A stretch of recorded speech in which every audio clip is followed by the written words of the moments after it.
Okay, well, the Advent season is here. Do you know what Advent? I had to be reminded of this. That Advent means the arrival of a noble person, a noble event, or a noble thing. The arrival of a noble person, thing, or event. And I thought, wow, isn't that us? Aren't we the noble people in our own divine inheritance, our own divine identity? We are noble. And every moment has the opportunity to be a noble event. So, welcome to the Advent season in which you celebrate your own nobleness and each moment's nobleness and ability to be noble. Yes? That's really exciting to me. So, we begin today again with hope and faith. We have our Advent wreaths, and here is the magic. Everyone, blow your magic. Here, ready? Here we go. Very good. Thank you. Whoa, I know. Hey, there's our hope candle. So we were at Thanksgiving and we have friends and they said, I was trying to light our candles, real candles, and our friend said, "You're a minister, isn't that what you do every Sunday? How do you not know how to light a candle?" And I said, "Well, now we have electric candles." And he's like, "Well, you need to go back to school, how to light candles." Hope. So I thought there's so much that's been said about hope. And I bet there's a lot of different quotes. So you know what? There was. And there was a few that I wanted to share with you. I just thought they were so powerful. One is from Desmond Tutu. He says, "Hope is being able to see that there is light despite all of the darkness." And if we listen to the news at all, we can definitely hear a lot of the darkness. But hope is being able to see that there's light despite all the darkness. Here's from author Stephen King, believe it. I know he writes scary books, but here he had a great quote. "Remember, hope is a good thing, maybe the best of things, and no good thing ever dies." Hope, staying alive. And then author Barbara Kingsolver said, "The very least you can do in your life is figure out what to hope for. And the most you can do is live inside that hope. Not admire it from a distance, but live right in it under its roof." I love that. Yeah, that's about that fifth unity principle, about living it. Living it. And so to that, author Amy Tan wrote, "We dream to give ourselves hope. To stop dreaming, well, that's like saying you can never change your fate. So to dream is to give ourselves hope. To dream is to give ourselves hope." Here's what Wikipedia had to say on our first slide. "Hope is an optimistic state of mind that is based on an expectation of positive outcomes with respect to events and circumstances in one's life or the world at large." So I really do see hope as being our intention setting. It's what you would like to see. It's what you would like to happen. It's what you'd like to have unfold or manifest in your life. I hope for that. I dream for that. That is my excitement around this happening, right? That's what hope is. From the revealing word, it says, hope is the expectation of good in the future. And that's really what we're doing when we're hoping. We're expecting the good in the future. It means that you're open to the unexpected, the seemingly impossible to happen, right? This seems like it's way out here, or maybe it's impossible, but I'm hoping I have this great expectation of good that can unfold for me in the future. And so part of hope is trust. And what is trust but faith? Trust is our faith. Faith in something that we may not be able to see yet or imagine happening yet. And yet we trust that it can happen. In fact, here's Merriam-Webster's definition of hope: to cherish a desire with anticipation, but also to expect with confidence, to trust. To trust. Again, faith. So if we look at the revealing word, which was written by our co-founder, Charles Fillmore, it says this: Revealing Word defines faith as faith is the certain knowledge that our good is ours right now. So you can see how hope and faith go together.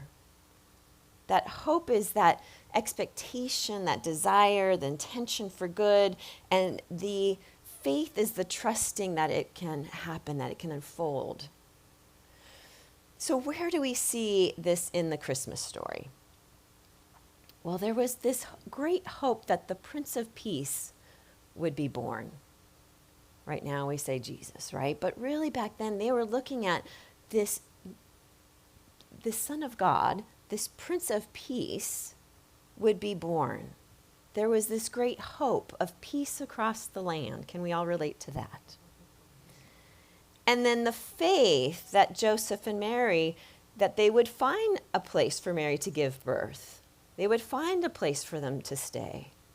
Faith that the wise men had to follow a star to the newborn. Anyone have faith that you're going to follow a star to your relative's house?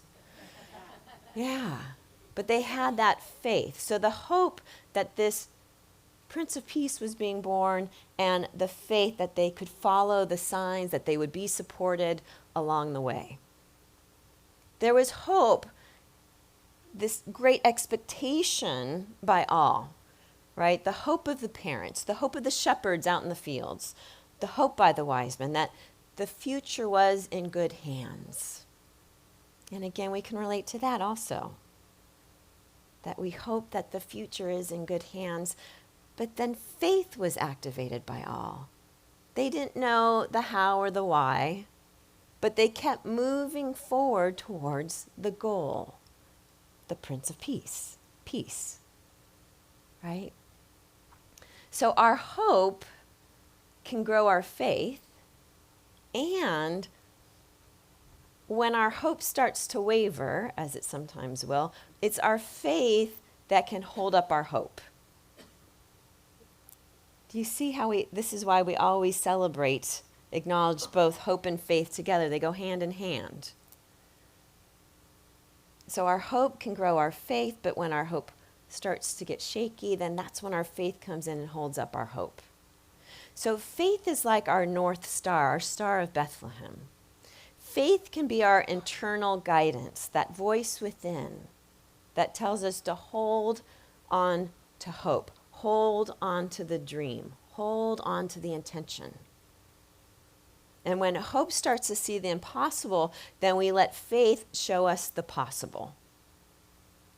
So a lot of times we may say, oh, what's the worst that can happen? Which even that, what's the worst that can happen? But what I've started to really train myself the last week or so has been to ask the question, what's the best that can happen? What's the best that can happen? So I found this great article about where do we find hope in the Christmas story. It was by writer Therese Bouchard. And here's what she writes.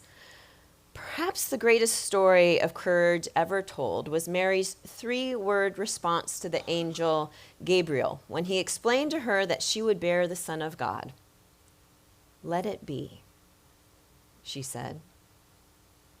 I am the handmaid of the Lord, which in unity metaphysically, how I would interpret that is, I am an extension of the divine. Let it be. I am an extension of the divine. And so Therese continues, with great humility, she opens herself to God's will and submits to the plan, even though she knows none of the details. I laughed at that too. Anyone else would need all the details? By uttering her fiat, Latin for let it be, she initiates the Christmas story and the arrival of God into human history. Mary's response also generates hope for all believers, that by saying yes to God, to the divine, we participate in the Christian story and find meaning that sustains us. Let it be. I may not have all of the details. The plan is fuzzy. This is what's in front of me right now. But let it be. Let me remember I'm an extension of the divine and I will be supported. See, Mary had faith, which produced hope, which inspires hope in all of us, and then faith. Again, it's that circle of hope and faith. And life can be complicated. Has anyone noticed that? I know, life can be complicated. And when it is, it's that great reminder to be gentle with ourselves.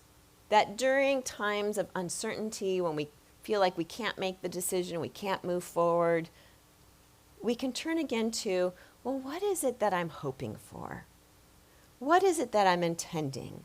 What am I desiring to see in my life? Let me go back to that. What am I desiring to see in my life? What am I hoping for? And what could go right in this situation?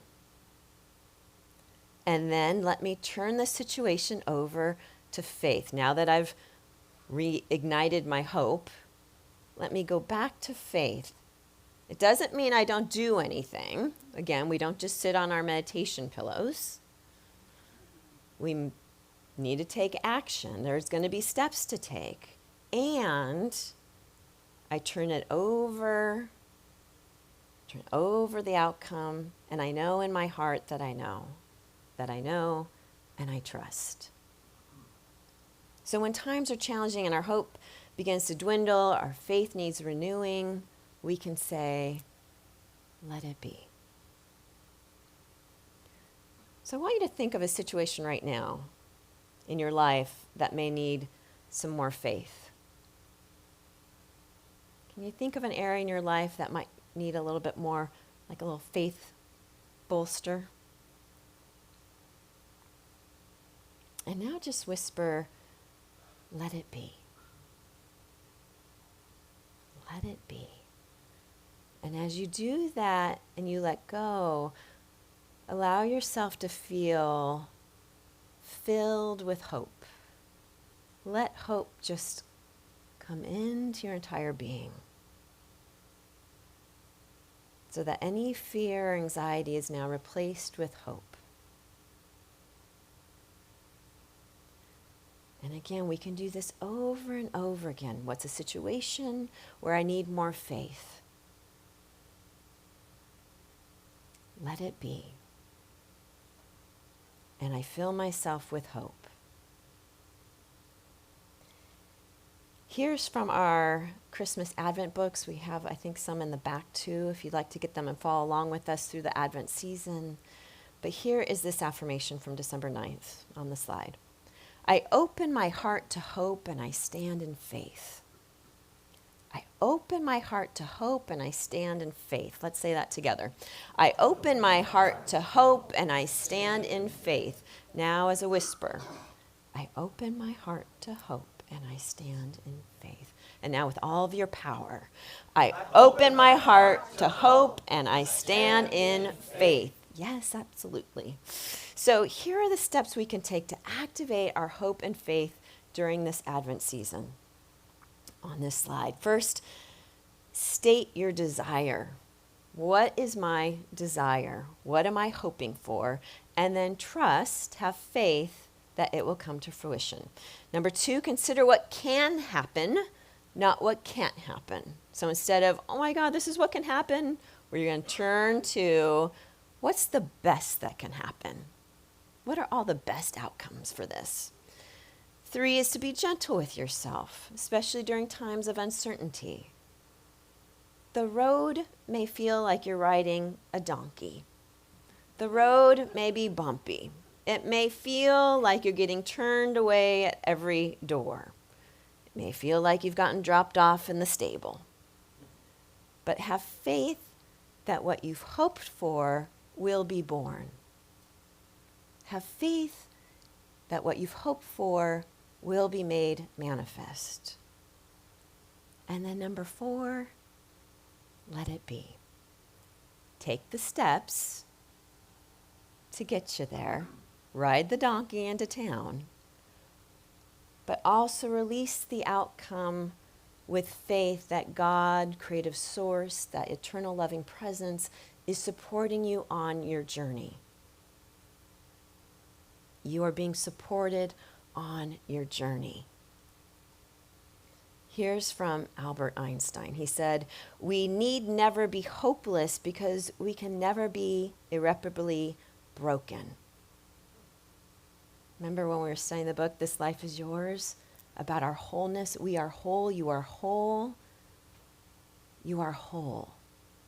You cannot be broken. So Christmas is about remembering your wholeness. It's about remembering your Christness. It's about remembering your nobleness. And in the remembering of your divine identity, that's when you can experience an abundance of hope and faith in your life experiences. And so I behold the Christ nobleness in each and every one of you, and I wish you and welcome you to the Advent season. Blessings, everyone.